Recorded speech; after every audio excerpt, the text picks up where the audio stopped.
ഇന്നത്തെ സ്പെഷ്യല് ഇനി നോക്കിക്ക എല്ലാവരും അവല് വിളയിച്ചതാ കേട്ടോ. എല്ലാരും എന്നോട് ചോദിക്കുവേ, ചേച്ചി ഇത്രയും ഐറ്റ സാധനമൊക്കെ ഉണ്ടാക്കാൻ എവിടെയാ സമയം കിട്ടുന്നത്? ഞാൻ മാത്രമല്ലെന്നേ, ഞങ്ങൾ 5-6 പേരുണ്ട് കേട്ടോ. എൻ്റെ ഒപ്പം നിൽക്കാനും സഹായിക്കാനും ഞങ്ങൾ ഒരു പോണക്ക് ഒരേ മനസ്സോടെയാ ചെയ്യുന്നത്. ഇന്നിപ്പം ഒരു 7 കിലോ അവല് വിളയിച്ച് പുറത്തോട്ട് കൊണ്ടുപോകാനുള്ള ഓർഡർ വന്നു. അതാണ് ഇപ്പൊ ഈ സന്ധ്യക്ക് നിന്ന് ചെയ്യുന്നത്. എല്ലാരും ഒന്ന് വിളക്ക് കത്തിക്കാനും പ്രാർത്ഥിക്കാനും ഒക്കെ പോയി. പക്ഷെ ഞാൻ മാത്രം പോയില്ല കേട്ടോ. അതുപോലെ തന്നെ ഒരു 10-17 കിലോ ചക്കവറുത്തതിനും ഉള്ള ഓർഡർ ഉണ്ടായിരുന്നേ. ചക്കവറക്കലെല്ലാം കഴിഞ്ഞു. ഇത് എൻ്റെ പിള്ളേർക്കുണ്ടല്ലോ, ഞാനിത് ഒരിക്കലും കളയത്തില്ല. എൻ്റെയൊക്കെ ചെറുപ്പത്തിലും ഇങ്ങനെയായിരുന്നു. ചക്കയും വാഴക്കയും ഒക്കെ വറുത്ത് കഴിയുമ്പോൾ ഉണ്ടല്ലോ, അതിന്റെ ഞെട്ടും പാലും ഞങ്ങൾക്ക് വറുത്ത് വരുമായിരുന്നു. അന്ന് പറഞ്ഞോണക്ക് ആ ചക്കയുടെ ഞെട്ടും പാലും വറുത്ത് തന്നെ ഇതിപ്പം പിള്ളേർക്ക് കളയാതെ. ആ ഓർമ്മകളൊക്കെ എന്ത് നല്ല ഓർമ്മകളാ അല്ലേ.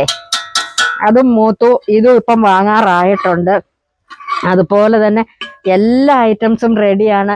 അമ്മച്ചി സ്പെഷ്യൽ കാച്ചെണ്ണയും അതുപോലെ തന്നെ വേദനയ്ക്കുള്ള കുഴമ്പും കുഞ്ഞുങ്ങൾക്കുള്ള ഹെയർ ഓയിലും ബോഡി ഓയിലും ഇടിയിറച്ചി എന്ന് പറഞ്ഞാൽ ഇപ്പം ബീഫും ഉണ്ട് ചിക്കനും ഉണ്ട്. ബീഫ് അച്ചാറുണ്ട്, മീൻ അച്ചാറുണ്ട്, കൂട്ടച്ചാറുണ്ട്, മധുരമാങ്ങ അച്ചാറുണ്ട്, നെല്ലിക്ക അച്ചാറ്, പുളി ഇഞ്ചി പിന്നെ അങ്ങനെ എല്ലാ സൈസും ഐറ്റംസും, പിന്നെ പൈസസ് ഐറ്റംസ്, പിന്നെ ചക്ക വറുത്തത്, വാഴയ്ക്ക വറുത്തത്, എല്ലാ ഐറ്റം നിങ്ങൾക്ക് എന്ത് വേണേലും ദേ ഈ കാണുന്ന കോണ്ടാക്ട് നമ്പറിലോട്ട് ഒന്നെങ്കിൽ വാട്സപ്പിൽ മെസ്സേജ് അയക്കുകയോ അല്ലെങ്കിൽ നോർമൽ കോൾ വിളിക്കുകയോ ചെയ്താൽ മാത്രം മതി. ഇനി വേറെ ഏതേലും ആയിട്ട് നിങ്ങൾക്ക് വേണമെന്നുണ്ടെങ്കിൽ അതും നിങ്ങൾക്ക് ആവശ്യപ്പെടാവുന്നതാണ്. ഞങ്ങൾ ഉണ്ടാക്കി തരുന്നതായിരിക്കും കേട്ടോ. ഇനി എന്തേലും സംശയം ഉണ്ട് എന്നാ ചെയ്യേണ്ടത്? കമന്റ് ബോക്സിൽ വന്ന് കമന്റ് ചെയ്യാൻ മറക്കല്ല. അപ്പൊ അടുത്ത വീഡിയോയിൽ വീണ്ടും കാണാം. Tata bye bye. ഓക്കെ.